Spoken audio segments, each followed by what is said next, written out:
दो हमने ये कहा था कि असेंबली का पहला बिजनेस जो होगा वो रेजोल्यूशन होगा।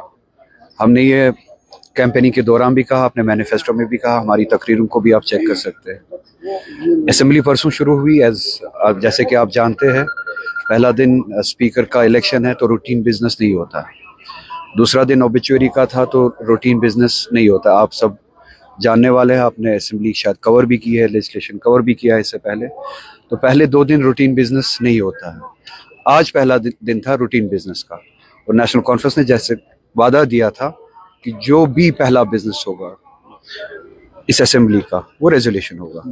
और मैं शुक्रगुजार हूँ इस गवर्नमेंट का, उमर साहब का, सभी साथियों का, अपनी तंजीम का, जिन्होंने जो वादा किया था उस वादे को आज पूरा किया।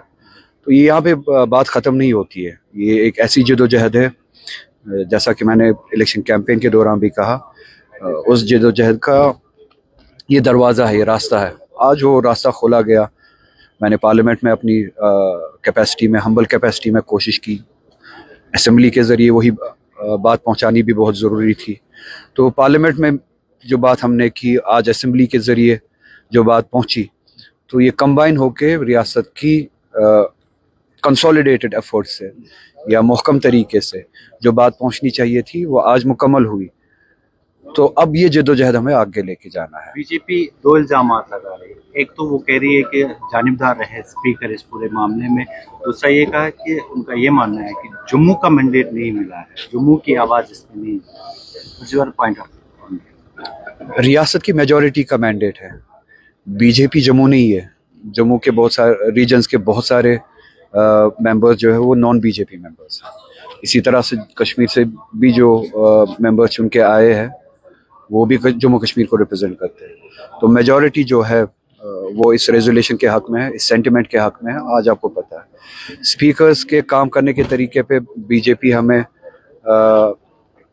दर्श ना दे तो अच्छा ही रहेगा। पार्लियामेंट में आपको पता है कि स्पीकर कैसे बिहेव करता है। न सिर्फ उनका बिहेवियर बायस्ड होता है, बल्कि कभी कभार आप देखते हैं कि वो एथिक्स से भी बाहर जाते हैं, अखलाक से भी बाहर जाते हैं।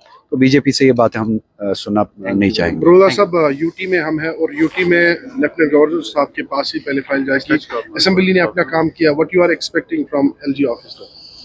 देखिए, ये मुझसे ये सवाल ना पूछे आप। एलजी's ऑफिस मेरे लिए कोई डेमोक्रेसी में कोई मानी ही नहीं रखता।